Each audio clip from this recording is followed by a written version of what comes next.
Assalamualaikum warahmatullahi wabarakatuh. Alhamdulillahirrabbilalamin. Wabihi nasta'in wa ala umurid dunia waddin. Wassalatu wassalamu ala ashrafil anbiya'i wal mursalin wa ala alihi wa sahbihi ajma'in, amma ba'du. Yang terhormat Bapak Kepala Madrasah Man 1 Bandar Lampung, Bapak Lukman Hakim SPD MM. Yang terhormat Ibu Guru, Ibu Pembimbing KTI, Ibu Dwi Anti Martalena SPD MSI. Pada kesempatan video kali ini, izin memperkenalkan diri. Saya Anissa Rahma dari kelas 10-1.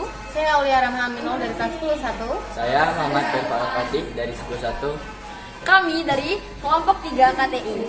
Pada kesempatan video kali ini, kami akan menjelaskan karya tulis ilmiah kami yang berjudul Dampak Penggunaan Media Sosial Terhadap Penggunaan Bahasa Generasi Z.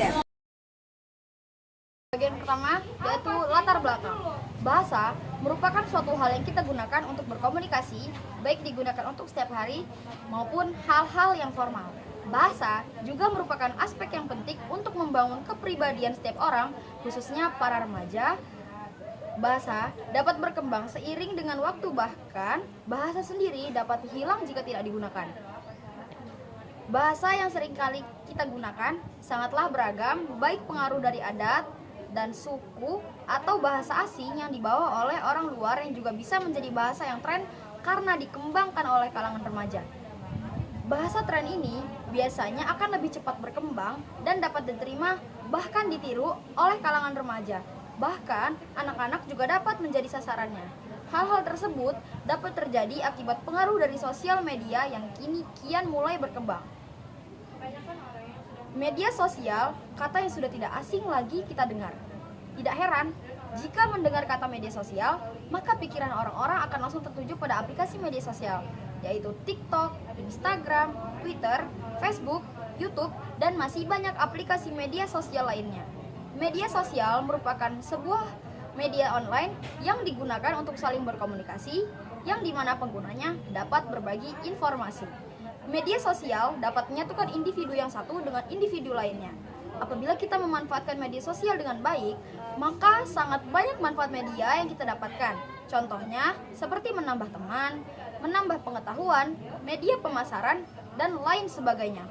Namun, apabila kita tidak mampu untuk memanfaatkan dengan baik media sosial, maka media sosial lah yang memanfaatkan kita baik secara langsung maupun tidak langsung. Contohnya, seperti kecanduan bermain media sosial, sulit berkomunikasi di dunia nyata, dan lain sebagainya. Pengguna dapat mengekspresikan bahasa yang berbeda ke dalam mengikuti pola pikir mereka dalam bermedia sosial. Penggunaan bahasa yang tidak tepat dalam media sosial dapat membawa kita ke penyalahan kegunaan media sosial. Misalnya, penggunaan kata-kata kasar atau ujaran kebencian. Oleh sebab itu, keterampilan berbahasa sangat diperlukan untuk menggunakan media sosial, sehingga kita dapat menimbulkan efek positif dalam bermedia sosial. Media sosial adalah salah satu bentuk komunikasi yang baik berhubungan dengan cara hidup generasi Z. Mereka bisa menghabiskan waktu berjam-jam setiap hari menggunakan media sosial. Generasi Z atau Gen Z atau juga Centennials mengacu pada generasi yang lahir antara tahun 1996 sampai 2010. Setelah generasi milenial yaitu generasi Y, internet dan media sosial telah membesarkan generasi Z.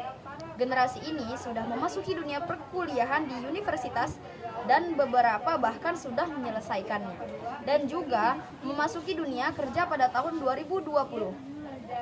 Generasi Z mampu mempercepat kelajuan teknologi menggunakan kreativitas mereka. Dengan mempertimbangkan dampak positif dan negatif dari adanya media sosial, kita sebagai generasi Z diharapkan dapat memilih jalan yang baik dan benar dalam penggunaan media sosial agar dapat berkontribusi baik bagi kemajuan bangsa dan negara. Selanjutnya, yang kedua, rumusan masalah dan tujuan penelitian. Berdasarkan latar belakang tersebut, maka rumusan masalah pada penelitian ini adalah sebagai berikut. 1. Apa dampak positif penggunaan media sosial dalam berbahasa gaul bagi generasi Z? Yang kedua, apa dampak negatif penggunaan media sosial dalam berbahasa gaul bagi generasi Z. Penentuan tujuan penelitian mengacu pada batasan rumusan masalah yang telah dipaparkan. Tujuan pada penelitian ini adalah sebagai berikut. Yang pertama, untuk mengetahui dampak positif dalam penggunaan media sosial dalam berbahasa gaul bagi generasi Z. Dan yang kedua, mengetahui dampak negatif dalam penggunaan media sosial dalam berbahasa generasi Z. Selanjutnya ada manfaat penelitian. Manfaat penelitian yang diperoleh dari penelitian ini ada dua. Yang pertama, bagi peneliti, untuk mengetahui dan lebih cermat dalam memiliki strategi dalam mengekspresikan emosi. Yang kedua, bagi pembaca, agar dapat mengetahui dampak-dampak dari penggunaan bahasa gaul oleh remaja sekarang. Yang keempat, ada kajian teori. Penggunaan bahasa remaja sangat dipengaruhi oleh bahasa yang mereka jumpai di media sosial. Remaja yang sering menggunakan media sosial adalah target audiens dalam situasi ini. Media sosial digunakan sebagai wadah atau wadah komunikasi dengan penggunaan tersebut. Media sosial ini, bila digunakan dan dimanfaatkan dengan tepat, sebenarnya memiliki berbagai dampak positif bagi penggunanya. Dampak positif dari media sosial ini seperti memudahkan kita untuk berinteraksi dengan banyak orang dimanapun dan kapanpun. Selain itu, juga dapat memperluas pergaulan, lebih mudah dalam mengekspresikan diri, dan meningkatkan kreativitas. Sedangkan di sisi lain, media sosial juga memiliki berbagai dampak negatif yang ditimbulkan bila penggunaannya tidak memanfaatkannya dengan bijak dan baik.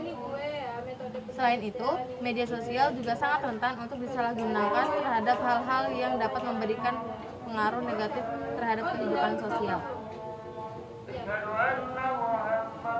Media sosial dijadikan oleh sebagian orang untuk menanamkan kebencian terhadap diri orang lain dengan cara mengunggah gambar atau kata-kata yang tidak etis sehingga memunculkan rasa tidak senang dan benci terhadap seseorang. Selanjutnya ada tinjauan pustaka. Yang pertama, media sosial. Media sosial dapat menyatukan individu yang satu dengan yang lain. Apabila kita memanfaatkan media sosial dengan baik, namun apabila kita tidak mampu untuk memanfaatkan dengan baik media sosial, maka media sosial lah yang memanfaatkan kita secara langsung maupun tidak langsung.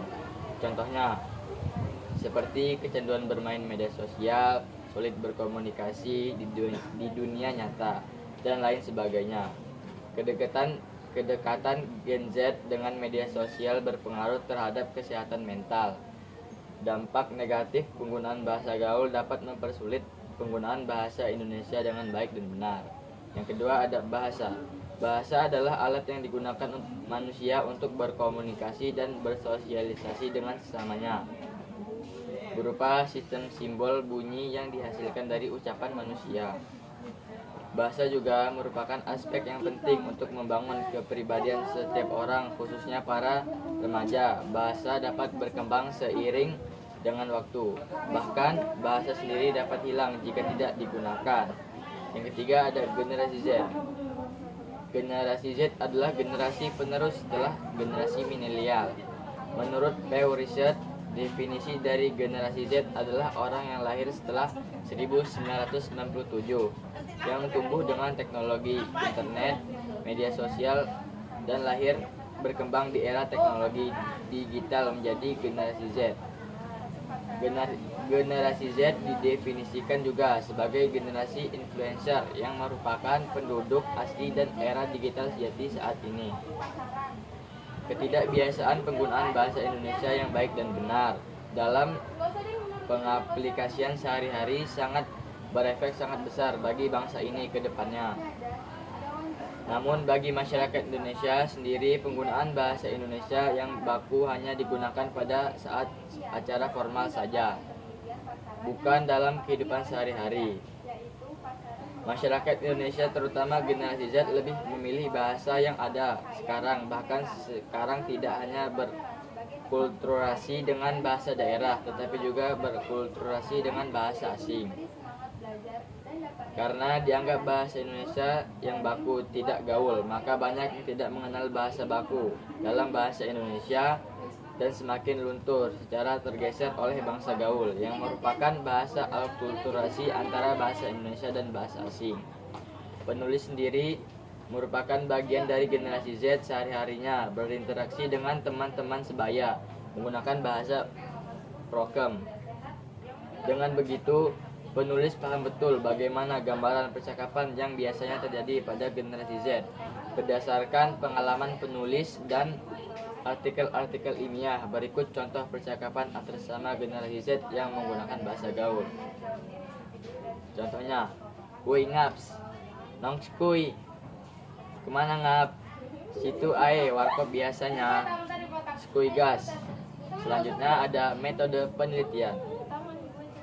Metode penelitian yang digunakan adalah penelitian kualitatif yang bermaksud untuk memahami fenomena tentang apa yang dialami oleh subjek penelitian, misalnya perilaku, persepsi, motivasi, tindakan, dan lain-lain, dan bersifat eksploratif dan deskriptif. Metode penelitian kualitatif merupakan metode penelitian yang menggunakan pengamatan kepada sebuah subjek. Metode ini sering digunakan dalam penelitian ilmu sosial terhadap pengamatan aktivitas sebuah objek dan kesimpulan yang berfokus pada ketepatan pengamatan. Yang kedua ada subjek penelitian. Pihak yang menjadi sumber penelitian ini adalah siswa-siswi IMAN 1 Bandar Lampung, yang dimana di sekolah ini yang dapat kami lihat masih banyak siswa-siswi lebih sering menggunakan bahasa gaul dibandingkan penggunaan bahasa Indonesia. Bahkan guru-guru pun banyak yang seperti itu. Yang ketiga ada pengumpulan data. Teknik pengumpulan data pada penelitian ini adalah wawancara individu. Wawancara yang dilakukan oleh seorang pewawancara dengan responden tunggal atau wawancara secara perorangan. Wawancara ini mencakup pernyataan dan pemeriksaan yang digunakan untuk tindak lanjut. Pernyataan untuk tiap-tiap orang berbeda sesuai dengan keadaan dan jalannya wawancara. Mungkin cukup sekian presentasi dari kami. Kurang lebihnya mohon maaf.